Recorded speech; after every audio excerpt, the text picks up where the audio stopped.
Hey everybody, this is Rosie, and I just wanted to respond to one of the questions that was recently asked by one of my Design to Blossom participants about anxiety, because she's been experiencing a lot of anxiety, especially in relation to what she's calling her emotional definition. And she wanted to know whether people with emotional definition tend to suffer from more anxiety than other people, or maybe it's because she has an open G center. What's going on? Why is she so anxious?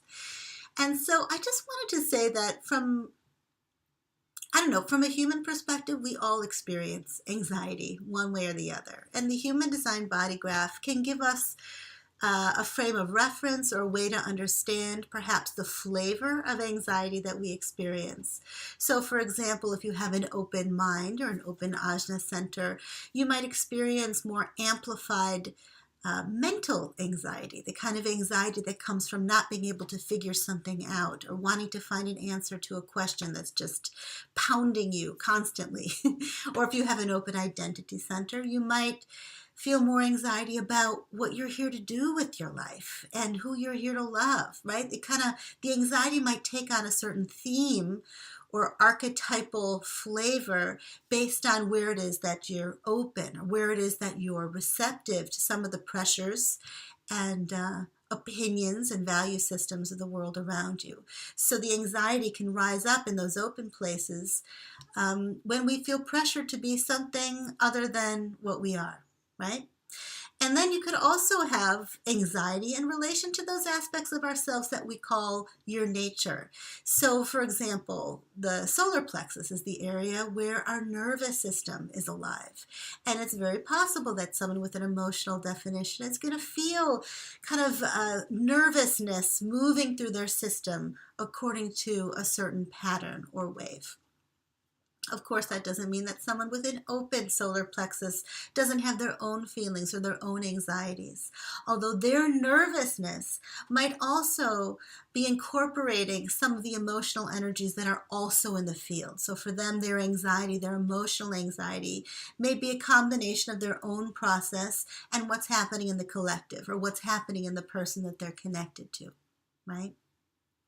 So I guess the most important thing to understand is that we all experience anxiety and we all experience pressure from the world in all kinds of ways that can make us feel like in a hurry, right? If we're taking impression through that pressure in through that root center, or like I said, pressure to figure something out through the head, pressure to answer questions that may or may not be questions that we're designed to answer, pressure to express ourselves and to be heard and not to be visible. Now I'm talking throat chakra, pressure to find our way in the world, find our direction, whether or not this is something that rises up from within us or not, or comes in through the outside, pressure to survive.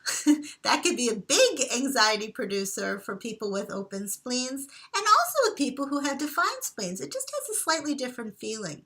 Right?